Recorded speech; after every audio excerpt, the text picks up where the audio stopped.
Pessoal, a maioria das pessoas com quem eu tenho conversado recentemente tem manifestado uma clara opinião de que cursos de pilotagem no Brasil custam muito caro. Mas será que isso é realmente verdade? Eu sou Roberto Fernandes, sou preparador de pilotos há mais de 20 anos e hoje, no briefing, nós vamos conversar justamente sobre o quanto custa. E você faz parte da minha tripulação. Se esse assunto lhe interessa, então não saia daí.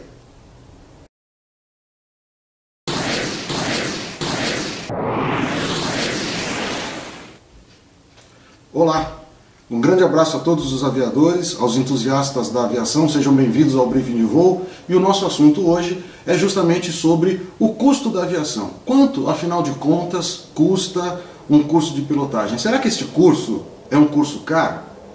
Pessoal, essa é uma resposta que ela não é direta, não é um assunto tão simples da gente comentar. É claro que você pode fazer uma abordagem, eu diria, mais direta, mais simplista, sobre essa questão. Por exemplo, você pode dizer assim, olha, o curso aqui no Brasil, ele custa mais caro do que custaria nos Estados Unidos. Ou então você pode dizer, olha, o curso aqui no Brasil custa 100 mil reais e eu não tenho esse dinheiro para pagar, então eu acho que esse curso é muito caro. E eu diria para você que todas essas abordagens elas são bastante legítimas, não tem nada de errado em você pensar nisso. Agora, é uma outra verdade que em aviação nada é tão simples assim, nada é tão cartesiano. Então eu separei aqui 5 temas, ou pelo menos 5 destaques para a gente discutir, refletir juntos e depois concluirmos se de fato a gente está sendo justo e honesto com a aviação quando a gente rotula que um curso de aviação seja caro.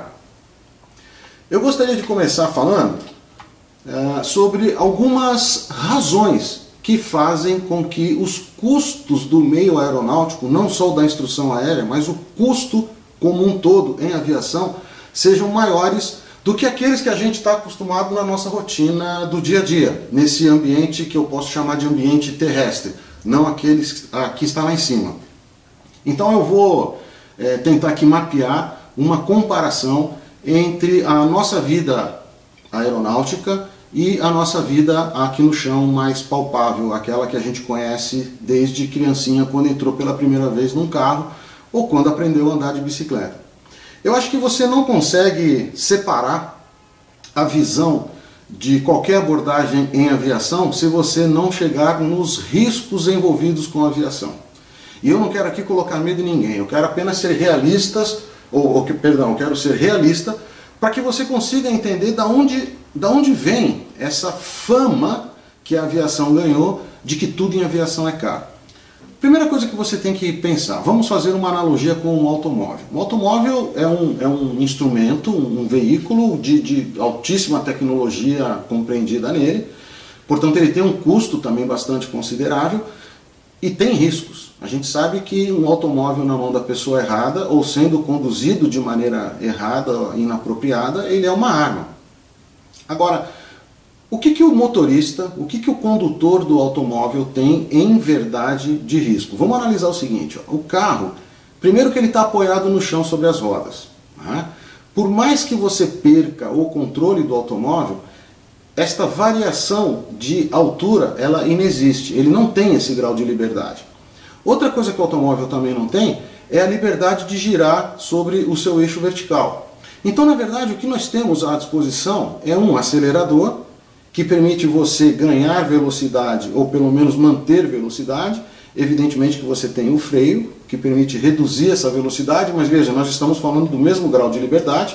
E você tem a direção do carro que vai colocar o carro na trajetória que você quer. Porém, essa trajetória sempre restrita e sempre limitada pelo contato, pelo atrito dos pneus com a estrada. Parece pouco, de fato, e parece muito tranquilo de você dominar o manuseio deste veículo. Agora, para pensar no avião, né? Nós falamos aqui de muito poucos graus de liberdade. A gente disse que o avião se desloca pelo eixo longitudinal, o automóvel ele se desloca pelo eixo longitudinal, então a gente tem esse grau de liberdade no eixo longitudinal de acelerar e de frear.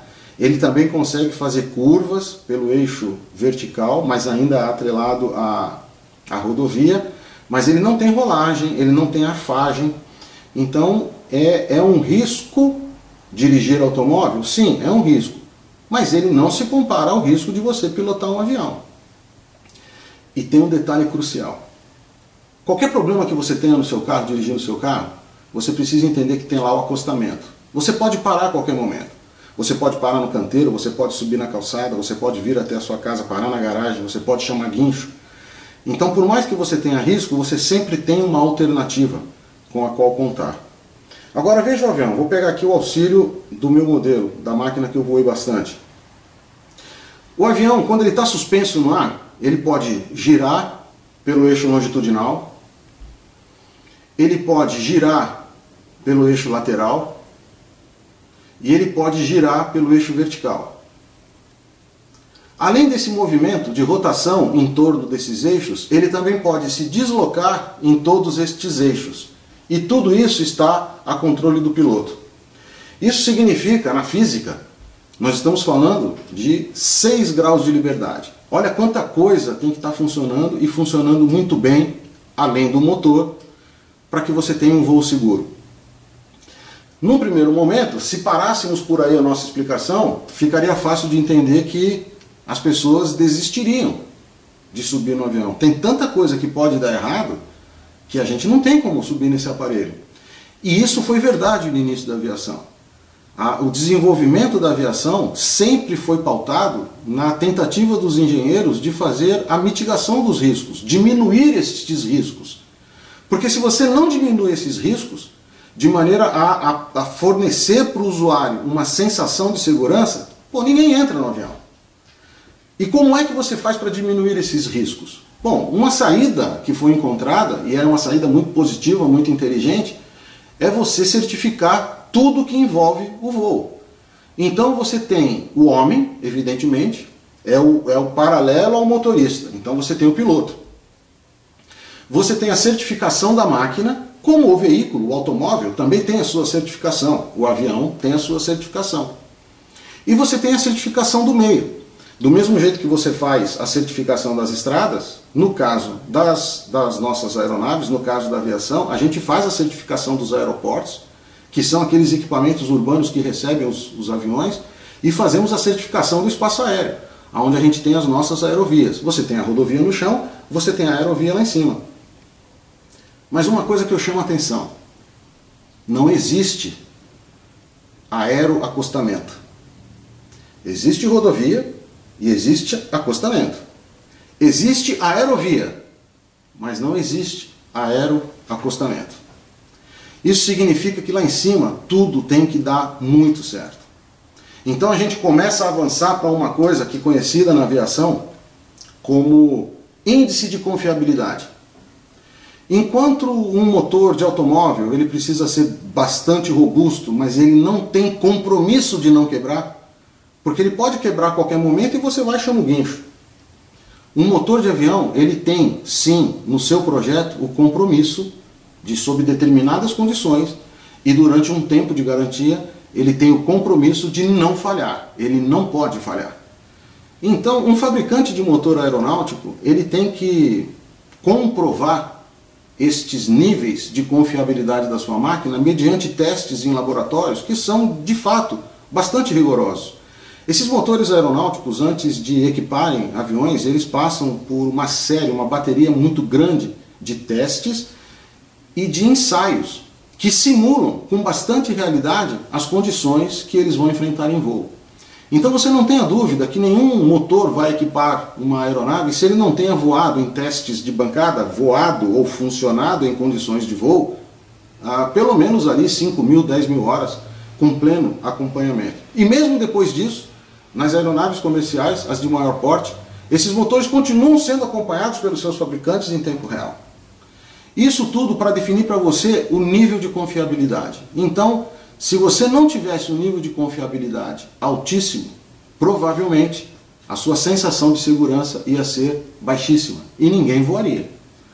Então, baseado neste conceito de índice de confiabilidade e o quanto custa alcançar este nível de confiabilidade, é que você agora, para ser honesto, precisa começar a entender quando a gente fala de curso de pilotagem e de custo de um curso de pilotagem.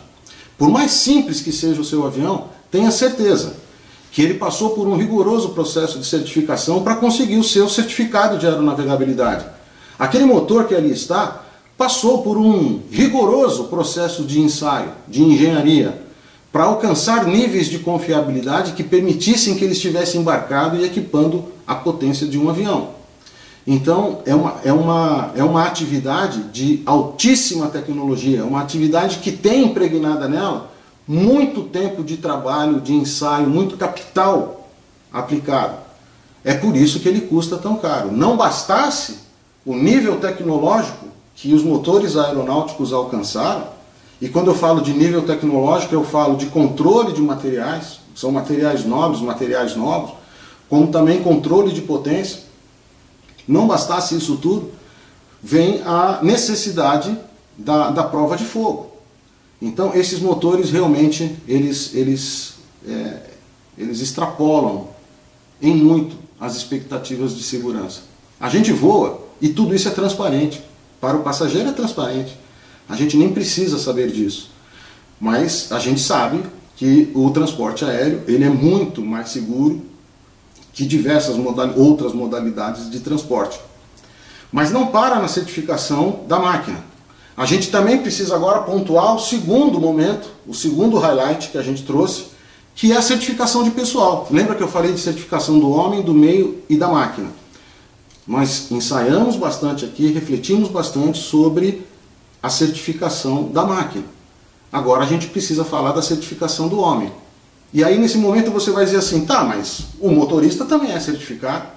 Para você dirigir um carro você precisa de uma carteira. Essas carteiras de motorista ela tem até diversos níveis ou diversas categorias, A, B, C, D. E isso realmente é verdade. Acontece que a certificação para pilotos, ela avança alguns critérios em termos de conhecimentos teóricos, que são completamente novos. Para você iniciar-se na aviação, você precisa realmente conhecer uma bagagem de novos assuntos que não são espontâneos, não vêm da escola. Então você precisa conhecer tecnicamente a sua aeronave, você precisa entrar no mundo do tráfego aéreo, conhecer tráfego aéreo, você precisa entrar no mundo da meteorologia, precisa conhecer fenômenos meteorológicos que afetem a segurança de voo, você precisa entrar no mundo da navegação, que não é só aquela coisa de acertar o GPS que você está acostumado no seu carro, porque você não pode se perder e lembra, de novo, não tem placa de trânsito lá em cima. Tudo que acontece lá em cima precisa ter sido estudado aqui embaixo.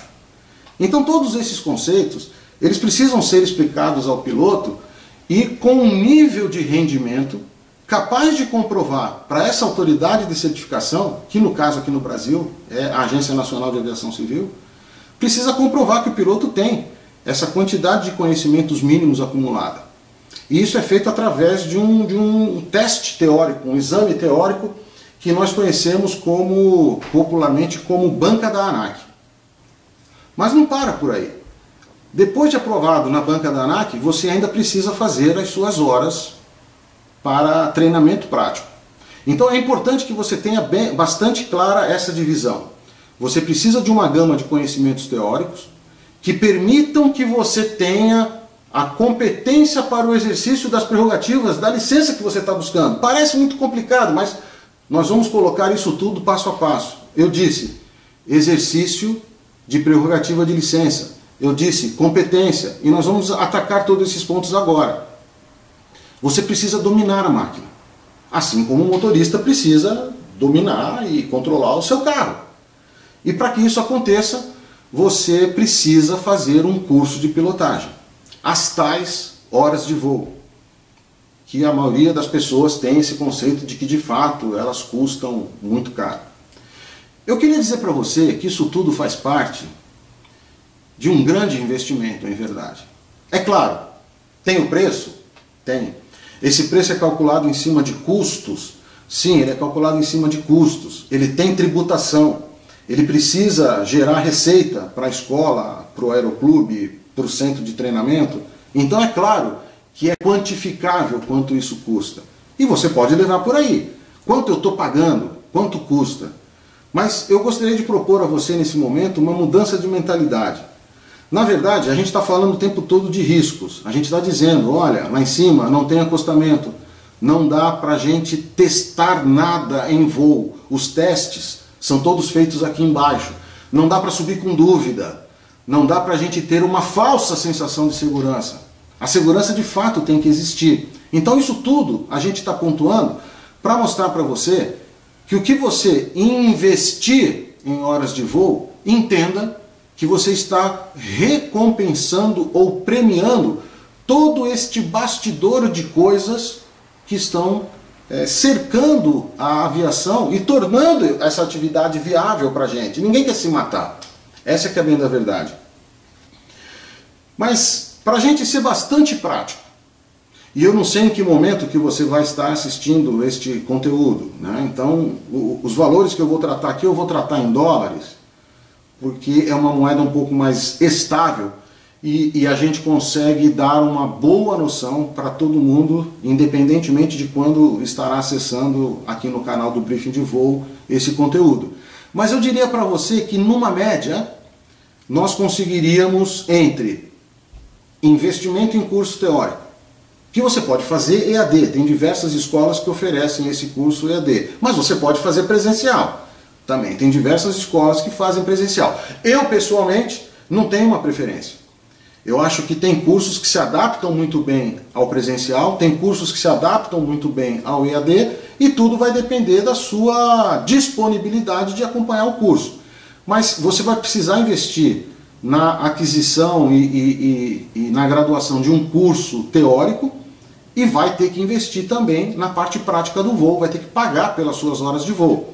Eu diria para você que numa boa margem de segurança, esse curso vai sair para você entre 6 mil a 9 mil, 10 mil dólares, a depender do equipamento que você vai voar. A gente sabe que tem equipamentos que são mais simples, que tem um custo operacional e um custo de manutenção mais baixo, e a gente sabe que tem equipamentos com uma tecnologia embarcada diferenciada, então ele tem um custo operacional e um custo de manutenção mais alto. Isso reflete diretamente no custo da hora de voo, e você vai precisar fazer uma certa quantidade de horas de voo neste seu curso, da obtenção do seu primeiro estágio, que é a licença de piloto privado. Então eu diria para você que tem essa margem aí, entre 6 mil e 10 mil dólares. Então, se a gente levar na proporção de 1 para 5, que é o que a gente tem hoje no câmbio, mais ou menos, nós estamos falando aí alguma coisa entre 30 e 50 mil reais, porque você também pode colocar aí alguns equipamentos que você vai querer adquirir, como uma régua Jepsen para fazer traçado de navegação, você pode querer investir no seu próprio equipamento portátil de GPS, você pode investir na sua prancheta de voo, alguns vão investir no uniforme, como o meu aqui, que é o traje de voo.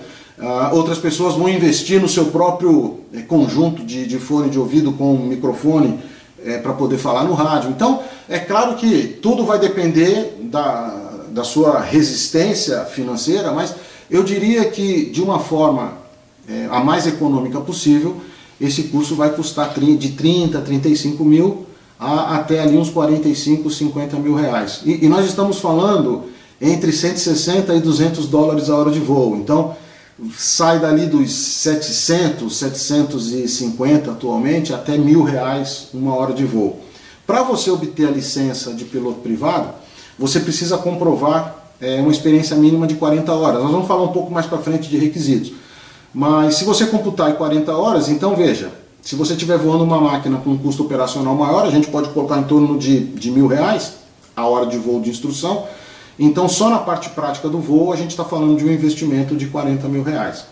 E eu gostaria que você se mantivesse assim com a mente bem aberta para não rotular neste momento agora, nós estamos só no segundo ponto de reflexão, para você não rotular que este valor de R$40 mil já é um valor caro. Calma, nós vamos concluir isso juntos, mais um pouco afinal, eu peço um pouco mais de paciência para você.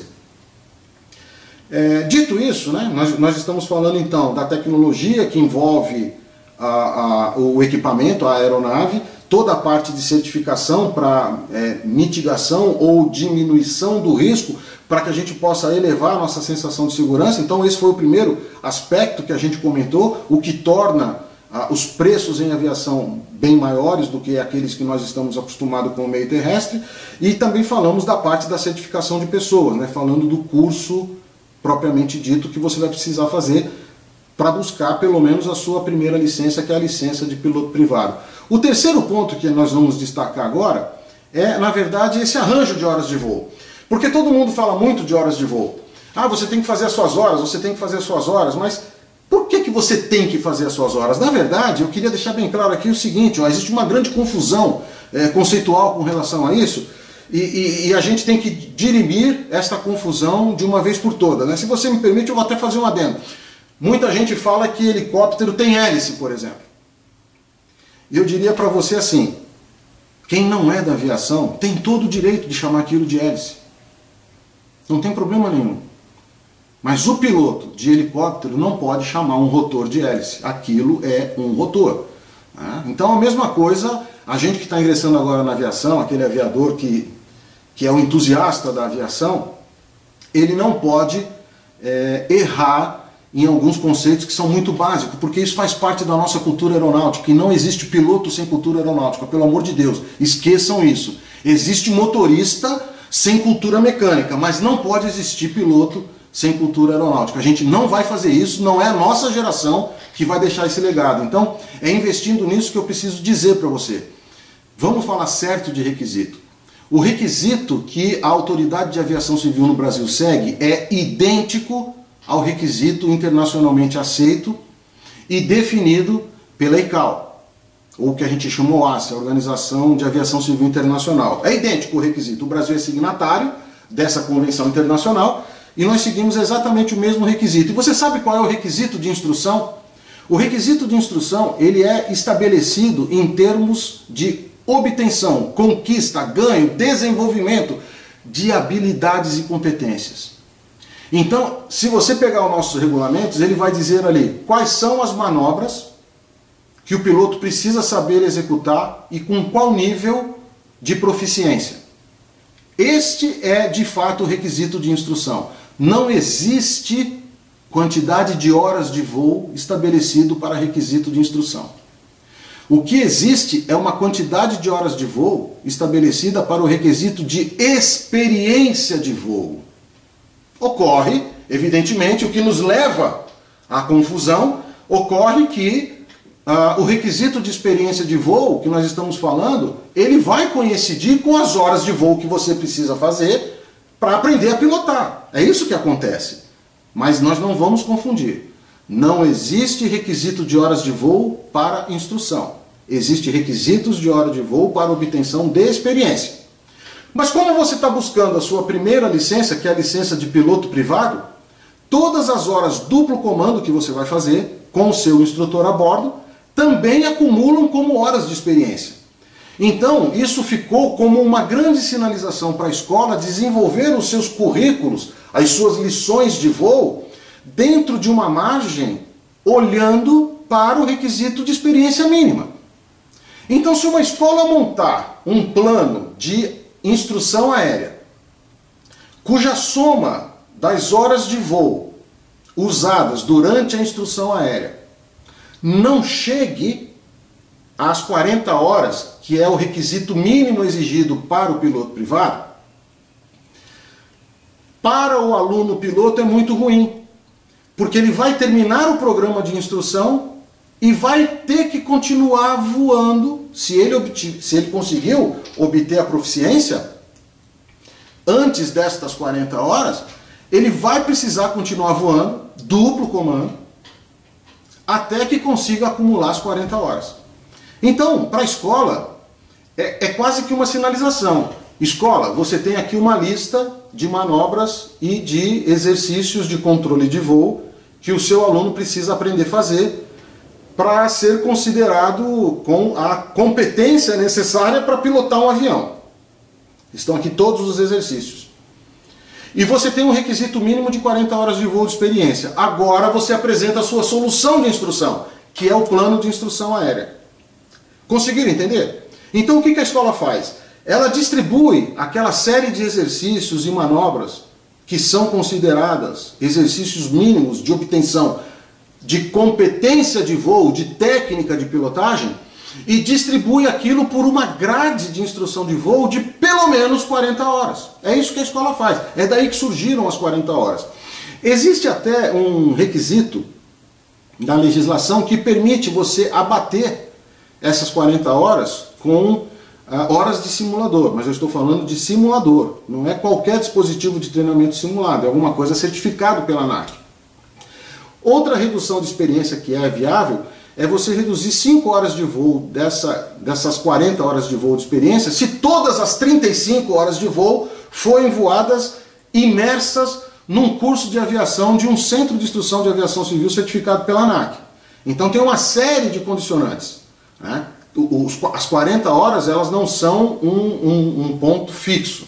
Dá para reduzir com algumas horas de simulador de voo, dá para reduzir se você optar fazer o seu curso dentro de um centro de instrução de aviação civil certificado pela ANAC. Aí baixaria para 35 horas. Mas o fato é, isso tudo nós estamos falando de requisitos mínimos.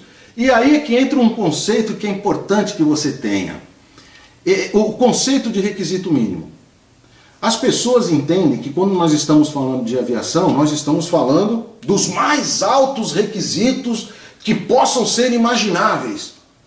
E não é verdade, pessoal. Esse é um ledo engano. Todos os regulamentos de aviação civil que eu estudei até hoje, que eu consultei e que usei nas minhas atividades de inspetor de operações, de checador de pilotos, de inspetor de infraestrutura, todos os regulamentos, no seu primeiro capítulo, tratam de requisitos mínimos. Então, toda a nossa aviação é pautada em requisitos mínimos. E aí eu pergunto para você, e não é uma pergunta retórica, não é bumerangue não, daquelas que eu já sei a resposta. Eu pergunto para você refletir.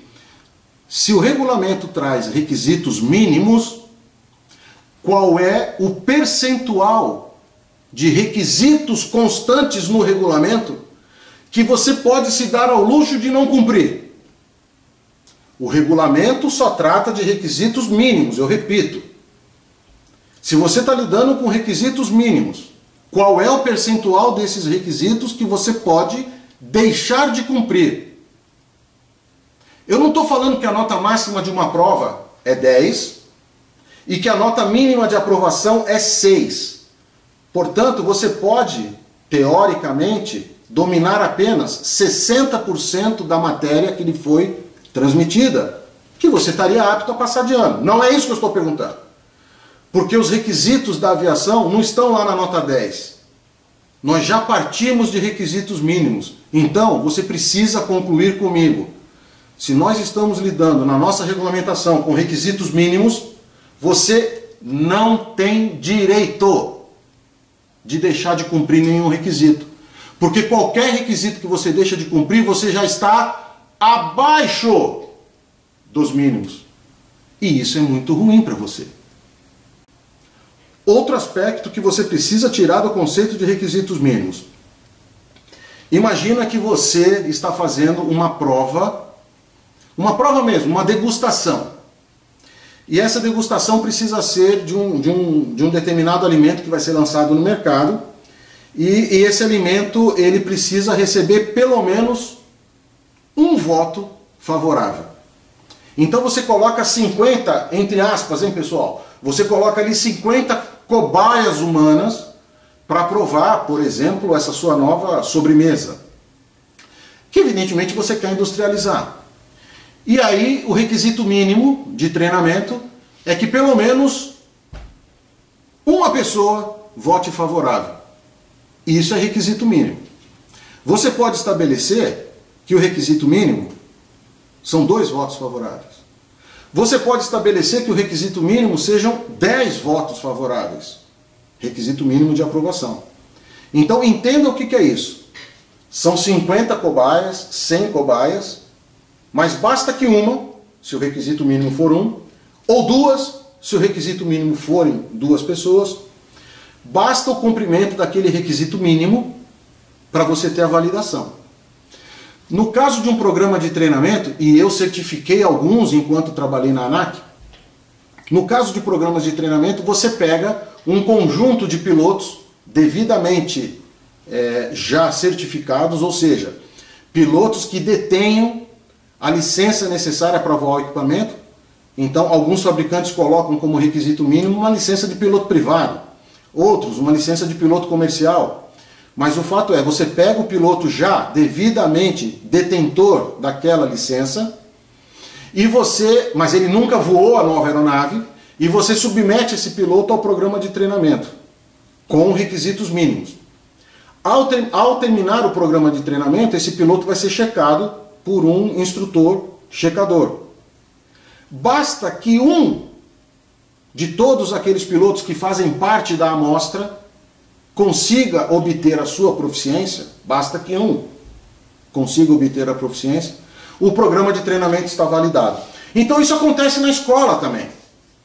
Quando a escola pega aquele arranjo de manobras, que são consideradas manobras mínimas de proficiência para a emissão da licença, e encaixa aquelas manobras dentro das 40 horas do requisito de experiência, que você não pode confundir como sendo requisito de instrução, não é. É requisito de experiência. Quando a escola faz esse arranjo, ela monta o seu currículo mínimo. E basta que ela consiga pegar um aluno piloto e aplicar essa solução de instrução, e ele conseguir alcançar a proficiência no final do treinamento, que esse programa está validado. Então, pessoal, não são todos os alunos pilotos submetidos ao programa de treinamento de uma escola que tem garantida a sua aprovação no exame de cheque da ANAC. Não são. O que a escola, nas entrelinhas do regulamento, é obrigada a oferecer aos seus alunos é que de uma determinada amostra de pilotos, pelo menos um vai ser aprovado com aquele requisito mínimo de 40 horas ou de 35 horas. Então, por favor, pessoal, não gerem expectativas erradas com relação ao programa de treinamento da sua escola. Não é culpa da escola. A escola faz um trabalho fantástico, a escola é certificada, ela avalia constantemente o grau de instrução dos seus instrutores, não tem nada a ver com a escola. Eu estou falando de requisitos internacionalmente aceitos e preconizados pela UASC, que são internacionalizados de maneira justa pela nossa Agência Nacional de Aviação Civil, e esses requisitos são mínimos. Então a escola está cumprindo o requisito e está cumprindo perfeitamente. Mas não é porque você está matriculado num curso de 40 horas que ao término das 40 horas você terá com certeza a sua aprovação no voo de cheque da ANAC. Não é isso. Não gere essa expectativa. A expectativa correta é, de uma turma de alunos, pelo menos um vai conseguir. Tomara que seja você, este um. Mas a obrigação da escola é essa. Pelo menos um. Então nós estamos falando de requisitos mínimos. Isso é certificação de piloto. Tá ok, pessoal? Desenvolvimento de competências. Por isso eu insisto para você. Não é custo, é investimento. E cabe a você saber investir o seu dinheiro. Porque horas duplo comando e horas solo, todas vão entrar na sua CIV como horas de voo de experiência para cumprimento de requisito de licença. Isso faz parte da certificação de pessoal. Agora, presta bastante atenção. Você vai ingressar num mundo diferente de instrução. Você não tem aquele monte de alunos numa sala de aula fazendo um curso teórico. Quando você entra para a instrução aérea, lembre-se, a instrução aérea é uma atividade individualizada. Sabe quando a gente sofre de falta de atenção? Sabe quando a gente acha que o professor na sala de aula não está dando atenção para a gente? Ou que ele privilegia um outro aluno por alguma razão? Esquece. Na aviação, o instrutor está aqui do teu lado. o tempo todo. A instrução é só para você. Então, esse cara, tenha certeza, ele vai te enxergar. Ele vai ficar te observando. O seu instrutor, ele vai observar tudo que você faz, porque ele precisa conhecer a origem do seu erro. Ele precisa perceber o mecanismo que faz com que você erre, para que ele possa te corrigir. Então não bastasse tudo isso que eu estou falando de requisito mínimo, de certificação de pessoal, de programa de treinamento, cara, ainda tem este conceito. Nós estamos numa instrução individualizada. E veja, hein? A sua sala de aula, amigo, é a cabine de um avião. Não é mais aquela carteira dura, aquela cadeira dura de sala de aula. Não, não. Não é mais um pincel marcador num quadro branco. Não. Talvez você esteja acostumado com aquelas salas mais tecnológicas, com aquele quadro interativo, mas ainda assim é uma sala de aula, pé no chão, ar-condicionado. Acostume-se com a ideia de você ter uma sala de aula só sua, que é a cabine de voo, e um instrutor só seu, que é o seu instrutor de voo. Se você fizer isso, se você mentalizar, aí você começa de fato a fazer o que a gente se propôs desde o começo, a sua mudança de mentalidade. O como encarar a aviação, o como encarar a instrução aérea. A instrução aérea vai exigir de você, desde o primeiro momento, uma mudança de mentalidade. E é isso que a gente está buscando aqui. Porque tudo que eu estou falando, o instrutor vai te ajudar, mas ele não vai conseguir alterar a sua mentalidade se você não alterar a sua mentalidade. Essa é a parte que o instrutor não consegue fazer. Eu não consigo te ajudar se você não fizer a sua mudança de mentalidade. Terminado o terceiro aspecto, vamos ingressar agora naquilo que realmente nos interessa, o exercício das prerrogativas. De que prerrogativas nós estamos falando?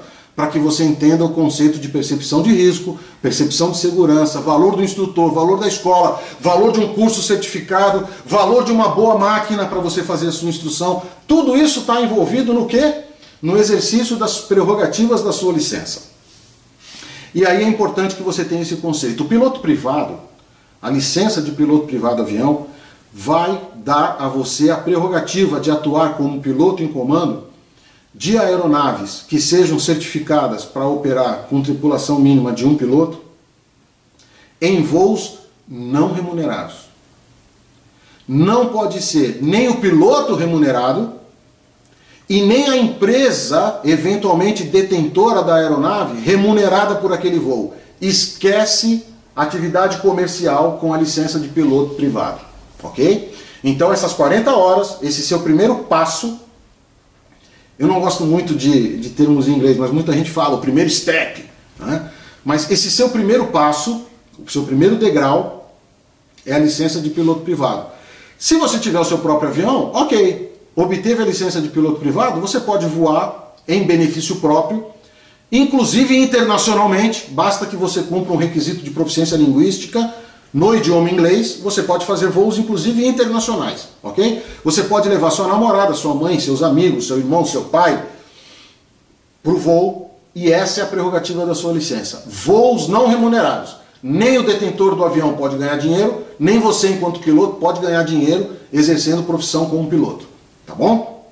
Se você avançar para a segunda licença, e aí nós estamos falando não mais de 40 horas, mas de 200 horas de experiência, e não mais de redução para 35, mas uma redução para 150 horas de experiência, desde que voadas integralmente dentro de um arranjo de instrução, de um centro de instrução de aviação civil certificado pela ANAC.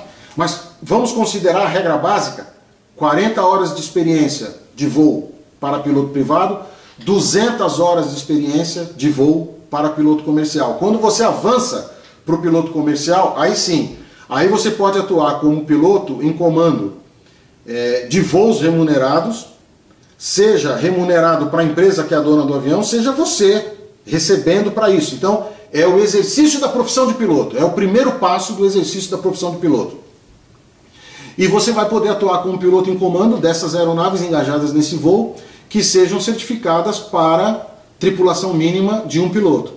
E você também vai estar certificado para voos comerciais naquelas aeronaves certificadas para tripulação mínima de 2 pilotos, você pode atuar como segundo em comando. Então, presta atenção nessa prerrogativa. Piloto em comando de voos remunerados para aeronaves certificadas para operação com tripulação mínima de um piloto, e segundo em comando para voos comerciais em aeronaves certificadas para tripulação mínima de 2 pilotos. Essas são as prerrogativas para a licença de piloto comercial. A próxima licença é o piloto de linha aérea. E aí ela é o tudão, né? O piloto de linha aérea é o tudão. Você vai atuar como piloto em comando de voos remunerados, qualquer que seja esse voo remunerado, e de qualquer aeronave, seja ela certificada para operação com tripulação mínima de um piloto ou com tripulação mínima de 2 pilotos, não importa. O piloto de linha aérea é o tudão, é o supra-sumo. É claro, todas as prerrogativas do piloto comercial também são do piloto de linha aérea. Todas as prerrogativas do piloto privado também são as do piloto comercial. Mas, de fato, é isso, né? Dado essa noção básica aí para você, você já consegue até desenhar o seu futuro. Não, mas eu não quero ser piloto profissional, eu quero ser um piloto esportivo, eu quero ser piloto para mim mesmo, né? E eu cito vários exemplos aí para você. O Ayrton Senna, um tremendo de um piloto de Fórmula 1, praticamente aí um herói nacional, infelizmente falecido, mas Ayrton Senna era piloto de avião, ele era licenciado e era piloto de helicóptero, né? Mas ele não vivia de pilotagem, né? Ele podia ser piloto privado, eu não sei qual era o nível da licença dele, mas o fato é, ele era certificado pela Autoridade de Aviação Civil da época, era o Departamento de Aviação Civil, e era um piloto privado, né? Ele exercia o voo em benefício dele próprio, ele não era empregado de uma empresa aérea. Nós temos aí um outro exemplo bastante famoso aí do mundo artístico, que é o Bruce Dickinson, que é o vocalista do Iron Maiden, né? Esse caboclo, ele é piloto de linha aérea. Esse eu sei que é piloto de linha aérea porque ele voava contratado por uma empresa, né, australiana, se não me falha a memória. Ele voava um 747 de linha. Inclusive, numa das turnês da banda, a empresa pintou o avião com o logotipo da banda, com detalhes da banda, e a banda fretava dessa empresa aquele avião e ele que pilotava aquele avião. Então, assim, ele realmente trabalhou empregado de uma empresa aérea, né? Outro cara que é assim é o John Travolta, né? O John Travolta já foi detentor de um 707, ele tem licença de 707, ele tem, na verdade, ele tem habilitação, vamos falar a coisa de maneira profissional. Ele tem a habilitação do 707 na licença dele, ele tem a habilitação de 737, ele tem a habilitação de 747 e ele é piloto de linha aérea. Então, o John Travolta é um outro exemplo aí de um cara que poderia estar voando apenas em benefício próprio, né, mas tem licença de nível superior para atuar comercialmente, de maneira remunerada, como piloto de avião, né? Muito bem, o quinto ponto que eu destaco, e esse eu prometo que é o último, para a gente não se estender mais, o quinto ponto que eu destaco é a gente fazer um paralelo com do curso de piloto de avião com um curso universitário qualquer. Vamos pegar um curso bem genérico, e na medida que eu vou falando, nós vamos colocando aí nas legendas para você os números, né? Trabalhar com números é um pouco mais complicado, mas na falta aqui de um quadro para a gente ir escrevendo, eu vou falando e nós vamos colocando aqui embaixo as legendas para você. Mas a gente vai pegar assim, vamos pegar bem leve, vamos escolher uma graduação, um bacharelado, de 4 anos. Né? Eu fiz uma graduação de 4 anos na Academia da Força Aérea e depois eu fui fazer uma nova graduação de Engenharia Civil lá no ITA de 5 anos. Mas vamos pegar de 4 anos. Eu não sei se direito, se engenharia, se arquitetura, mas vamos pegar um curso genérico universitário de 4 anos e vamos comparar com o curso de aviação, ok? Esse é o nosso highlight. Esse vai ser o nosso exercício de reflexão.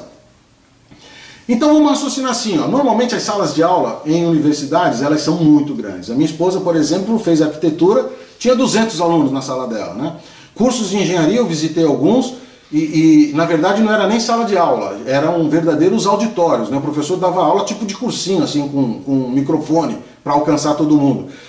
Conversar com todos os alunos, esquece. Atenção para todos, esquece. Quem está lá no fundo não vai ser lembrado, não levanta nem a mão para fazer pergunta, é muita gente, né? Mas não vamos ser assim tão severos na nossa comparação, não. Vamos pegar uma sala de aula de 50 alunos? Você topa isso? Eu estou falando de um curso universitário genérico de 4 anos, licenciatura, né, graduação, bacharelado, e 50 alunos em sala de aula. Olha, eu fiz uma pesquisa rápida na internet, você pode fazer aí também.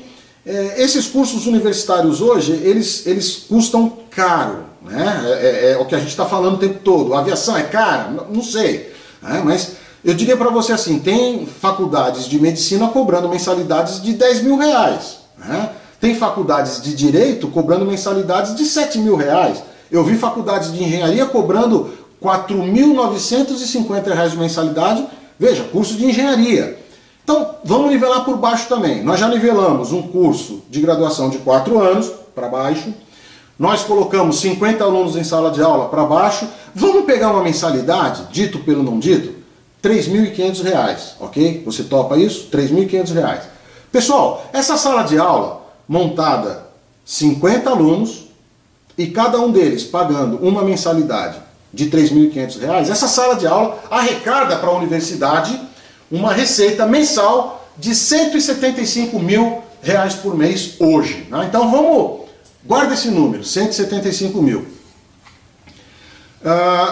Outra comparação que a gente pode fazer é, ainda dentro, né, no mergulho desse seu curso universitário fictício, genérico, vamos supor uma grade de aulas de 5 aulas por dia, e vamos considerar 22 dias úteis por mês.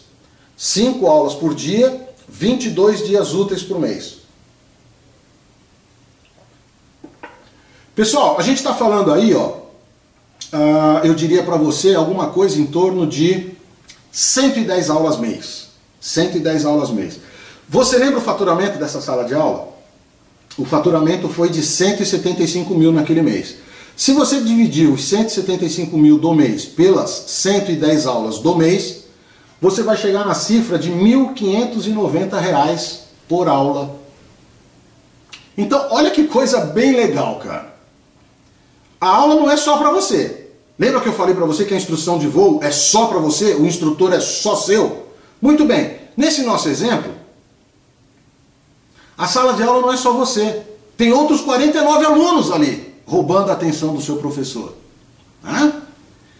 Você não está pagando de 800, 750 a R$ 1.000 pela aula. Você está pagando R$ 1.590 por essa aula. Cara, a sua sala de aula não é mais uma cabine de avião a 10 mil pés de altura, não. É aquela sala de aula com cadeirinha mesmo de madeira, um monte de gente do seu lado. Então, veja, esse ambiente em que o maior recurso tecnológico que foi colocado à disposição do aluno é um quadro interativo. Ou então, um microfone para o professor falar. Esse é o máximo. Eu não estou falando de motor aeronáutico certificado e com mais de 5 mil horas de ensaio para comprovar o seu nível de confiabilidade. Não. Eu não estou falando de instrutor certificado pela ANAC, não, estou falando de professor. Cara, eu não estou falando de avião com certificado de aeronavegabilidade, com certificado de confiabilidade, não, eu estou falando de uma sala de aula de alvenaria. E você precisa entender que o custo disso, R$ 1.590 por aula. Cara, ninguém se questiona disso. Quem fala que a aviação civil ou a instrução aérea custa caro, não para pensar que está pagando pela faculdade mais caro do que pagaria pela instrução de voo. E aí você vai fazer uma observação legítima, eu acho que é legítimo, né? Você vai dizer assim, ô Roberto, Cara, você está falando de R$ 1.590 por aula, mas não sou só eu que estou pagando. Tem 50 alunos lá para dividir esses R$ 1.590. Cara, se você tem 50 alunos para pagar R$ 1.590 por aula, cada aluno vai desembolsar R$ 30. Então, na verdade, não em termos gerais, mas em termos unitários, cada aluno está pagando R$ 30 só pela aula. E aí você vai dizer assim, pô, tá querendo me enganar. Não, não estou querendo te enganar não. Sabe por quê? Porque lembra que eu falei que era um curso de 4 anos? Lembra que eu disse para você que a mensalidade era de R$ 3.500? 4 anos vezes 12 mensalidades, algumas faculdades cobram 13, hein, pessoal? Algumas faculdades tiram o 13º dos professores do pagamento dos alunos. Eles inventam uma tal de rematrícula, que na verdade é a 13ª prestação, mas vamos considerar 12. 4 anos a 12 mensalidades por ano, você vai pagar pelo teu curso 48 mensalidades de R$ 3.500. Cara, 48 mensalidades de R$ 3.500, eu fiz a conta aqui, são 168 mil. Então, seja numa abordagem generalista, R$ 1.390 por aula. Seja numa abordagem individualizada, R$ 168 mil pelo seu curso. De novo, se você fizer a conta, eu disse para você lá no início que um curso de piloto privado poderia custar de 65, 70 mil a 100 mil reais. O curso de piloto privado. Está aqui a sua licença e olha o que eu falei de exercício de prerrogativa. Eu disse que se você souber falar inglês e certificar isso para a ANAC e estiver voando um avião que seja certificado para a tripulação mínima de um piloto em seu próprio benefício, cara, você pode dar a volta ao mundo. Depois de investir nesse teu dinheiro aí e obtiver aí a sua licença de piloto privado, ao custo de 100 mil reais, você pode pegar o seu avião e você tem a prerrogativa de exercício de uma licença que lhe permite dar a volta ao mundo, pilotando o seu próprio avião, por 100 mil reais. Uma faculdade vai demorar 4 anos e você vai gastar 168 mil. E eu tenho realmente aqui bastante ressalva em dizer se você sai desse curso pronto para o exercício das prerrogativas daquela profissão. Eu realmente fico bastante preocupado em dizer que um engenheiro recém-formado, ele vai para uma empresa e ele está pronto para o exercício das prerrogativas daquela habilitação. O médico já sabe que não está, ele precisa fazer residência. O advogado ele tem que fazer a prova da ordem, né, para comprovar essa habilidade. Então, pessoal, a gente precisa, quando for realmente defender um posicionamento de que um curso de aviação é caro, a gente precisa ser honesto e fazer a reflexão com tudo aquilo que a gente já conhece. Porque a aviação, a maioria das pessoas não conhece, não está inserida naquele meio. E é essa reflexão que a gente fez aqui. Eu apontei para você pelo menos 5 eixos de análise para a gente responder a pergunta inicial desse briefing. Afinal de contas, um curso de aviação é realmente caro? Será que a gente chega nessa conclusão agora? Eu acho que a conclusão maior, pessoal, independentemente assim do preço, né, se realmente um curso é caro, se ele não é caro, eu acho que você tem que fazer uma reflexão sobre você mesmo, né? Porque eu entendo assim, ó, qualquer coisa que você faça sem querer fazer é um custo muito caro que você vai pagar. Se você está vindo para a aviação porque, por exemplo, o seu pai quer, mas você não quer, cara, esse curso vai ser o curso mais caro da sua vida, porque eu não estou falando de dinheiro, eu estou falando do seu tempo desperdiçado naquilo que você não gosta. Tá? Então, veja bem, pessoal, eu sempre costumo dizer, pessoas que trabalham fazendo aquilo que gostam, como eu fui, elas se aposentam sem registrar na mente sequer um dia de serviço. Entendeu o que eu estou falando? Eu vou repetir. Pessoas que trabalham com aquilo que gostam de fazer, ao se aposentar, eles não têm registrado na sua memória nenhum dia de serviço. Eles têm, assim, anos e anos de desafio, de crescimento profissional, de alegrias, de tristezas, de recompensas. Então, isso tudo é o que vem na cabeça da gente quando a gente faz aquilo que gosta. Portanto, eu acho que uma discussão que precisa estar à frente do custo propriamente dito é a discussão do será que eu gosto de aviação? Esse é que acho que é o grande lance. Eu acho que o valor mais caro da aviação é você estar lá dentro. É o tempo de sua vida. Então, eu costumo chamar de aviador todo mundo que gosta de aviação, não necessariamente aquele que tem uma licença de piloto. Tecnicamente, o aviador é quem tem a licença de piloto. Mas eu chamo de aviador todo mundo que quando vê avião, para o que está fazendo e olha o avião passar. Todo mundo que quando ouve o helicóptero chegando próximo, para e vai para a rua, vai para o quintal para ver o helicóptero passar. Pessoas que quando não tem o que fazer, pega ali um Uber, pega uma condução, vai para o aeroporto, vê avião pousar e decolar. Sabe quando você está chegando ali naquelas avenidas de acesso aos grandes aeroportos, Galeão, Guarulhos, você vê um monte de carro parado no final de semana e as pessoas deitadas na grama, só olhando para cima, vendo o avião voar? Cara, aquilo ali é aviador. É o brilho no olho. É o aerococos tendo impregnado o sangue da gente. Então se você, cara, é aviador, você pode não ter nascido aviador, mas desde pequenininho, no meu caso, a picada do mosquitinho foi com 6 anos. Né? De lá para cá, eu sou apaixonado pela aviação. Se você é assim, eu tenho certeza que você vai pensar muitas coisas antes do custo de um curso de pilotagem. Porque, independentemente do quanto você vai pagar nesse curso, cara, isso é investimento naquilo que você gosta. Isso é investimento numa conquista. Isso é investimento em alguma coisa que você quer muito para você.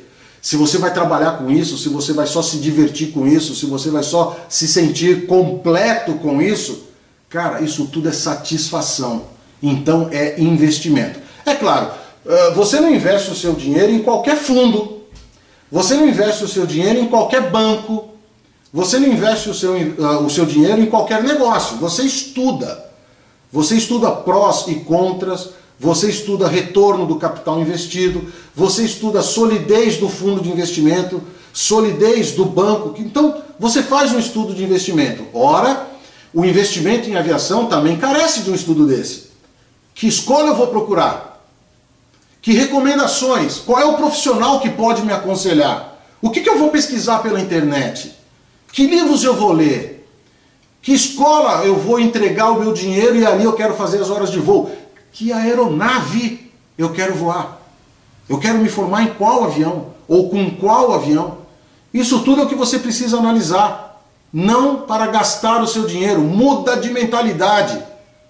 Você tem que analisar tudo isso para ver como você vai investir o seu dinheiro. E você não quer retorno de investimento, não. Você quer satisfação. Brilho nos olhos. Aquele sentimento do eu sou capaz. Fui, vi e venci. Cara, isso é investimento.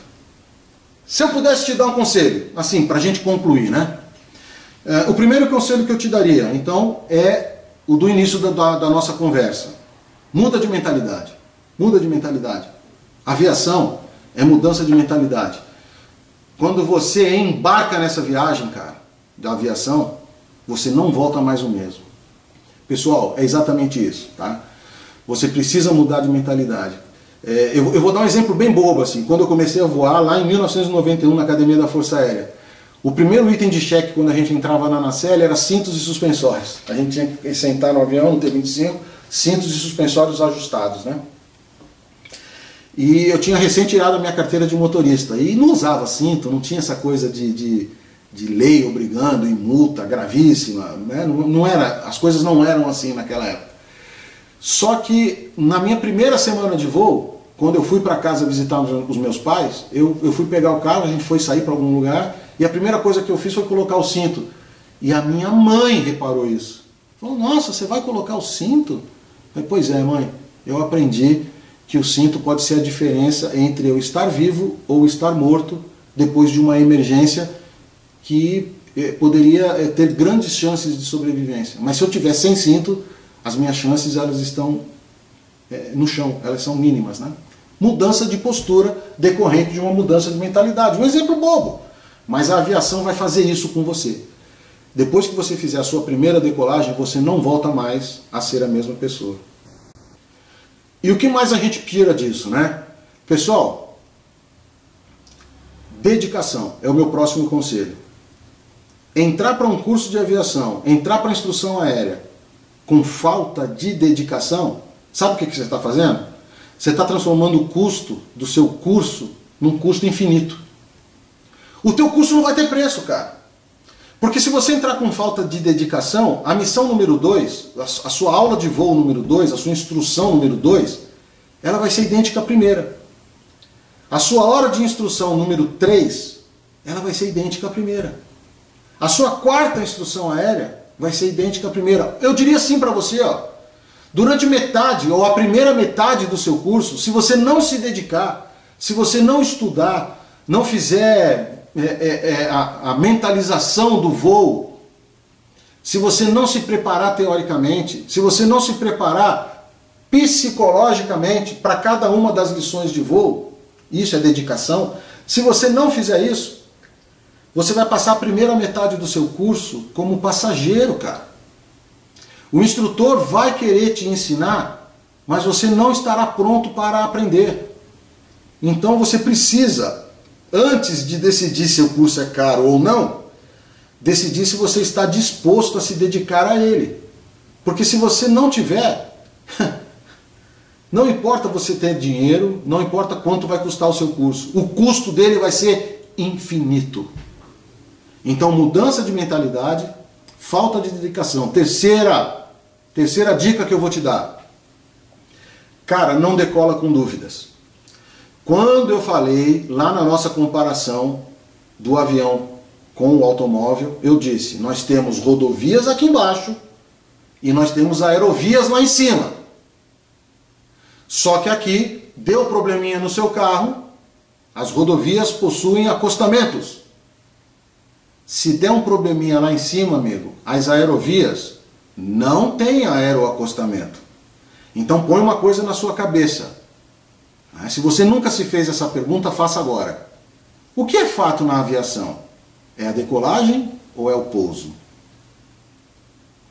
Parou para se perguntar isso já? Eu vou te ajudar a responder. Decola quem quer. Analisa a carta, analisa o combustível, analisa a rota, vê o tempo em rota, vê a sua meteorologia e decide se você decola ou se você não decola. Mas uma vez que você decolou, o pouso é fato. Decolagem não é fato. Você decola se quer. Mas uma vez decolado, você terá que pousar. Se você vai pousar em segurança e o avião ainda vai estar inteiro para o próximo voo, tudo bem. Mas se você vai fazer um pouso forçado, vai destruir o avião, cara, era melhor não ter decolado.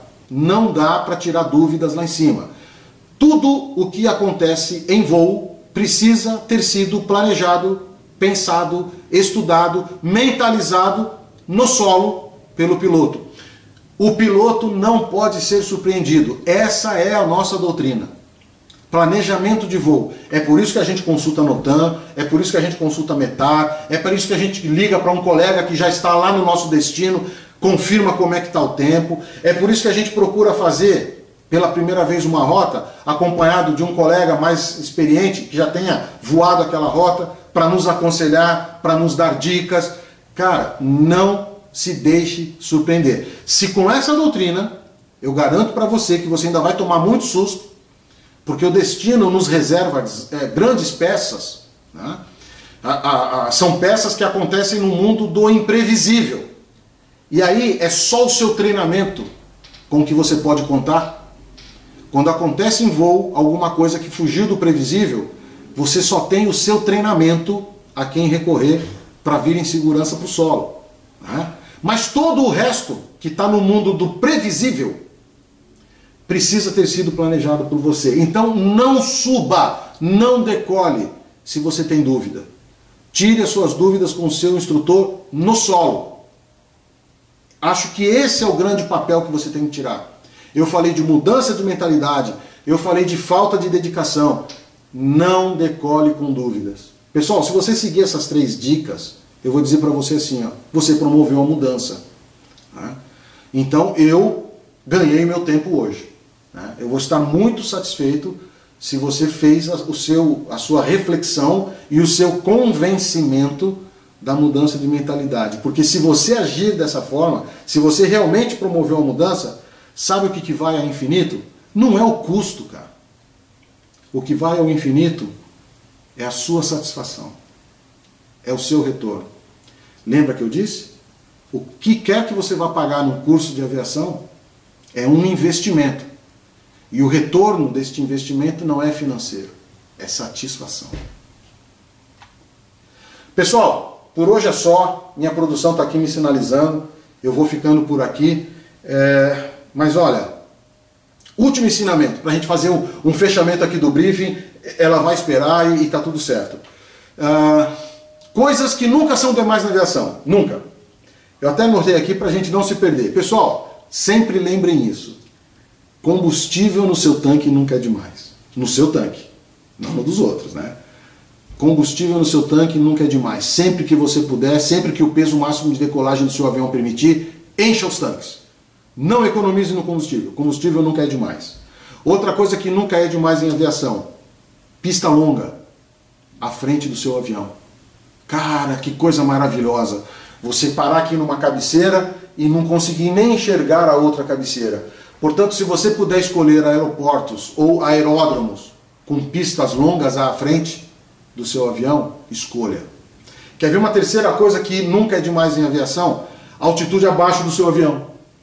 Porque a altitude é a nossa reserva de energia potencial.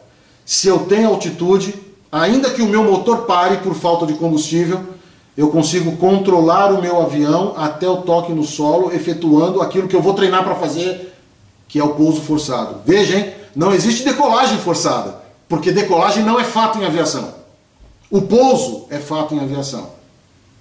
Então nunca é demais você poder contar com uma altura. Não fica dando voo rasante, não fica descendo de graça. Não gaste a sua reserva de energia potencial desnecessariamente. Gaste, queime a sua reserva de energia potencial quando você estiver vindo para pouso.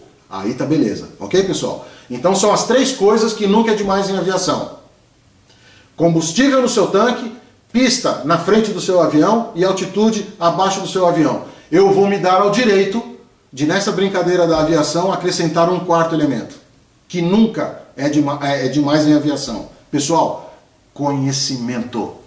Nada supera o conhecimento. Nem o mais habilidoso dos pilotos consegue se safar de uma situação sem conhecimento. O seu conhecimento, o seu treinamento é tudo que você terá quando surgir uma emergência ou uma situação que fuja do previsível, portanto está fora do seu planejamento. Então acumule tanto quanto possível conhecimento. E baseado nisso, aí sim, agora a gente vai fazer um fechamento. Eu sou super fã dessa série e esse aqui é só o nosso primeiro contato, mas eu vou repetir isso nos nossos briefings, nos nossos próximos briefings. Essa série aqui, essa trilogia, ou talvez duas trilogias, né, a Star Wars, e todo mundo conhece esse carinha aí, o C3PO. Mas por que eu estou usando o C3PO? É para a gente não esquecer, pessoal. São 3 Cs, o P e o O. Então, se esse conteúdo foi legal para você, se você conseguiu despertar para mudança de mentalidade, pô, se você curtiu, olha o que a gente está falando ali, ó. 3 Cs, né? Curta, comente e compartilhe. Tá? Se foi bom para você, pode ser que seja bom para mais alguém que você conheça. Matamos os 3 Cs. Aí tem o P. Cara, participa do nosso espaço, participa do nosso canal. Vamos interagir, vamos trocar mensagem. E o O? O que significa o O? Né? C3PO, o que significa o O? O O é de outra vez, pessoal. Assista o módulo outra vez, e outra vez, e outra vez, e quantas forem necessárias. Porque eu disse para você há instantes, se tem uma coisa que nunca é demais em aviação, é conhecimento. Então, na boa, para a gente fechar, C3PO para você. Curta, comente, compartilha, participa e faz tudo outra vez, e quantas vezes você achar que seja necessário. Pessoal, eu vou ficando por aqui, agradeço demais, sejam muito felizes na aviação e eu conto com você no nosso próximo briefing de voo.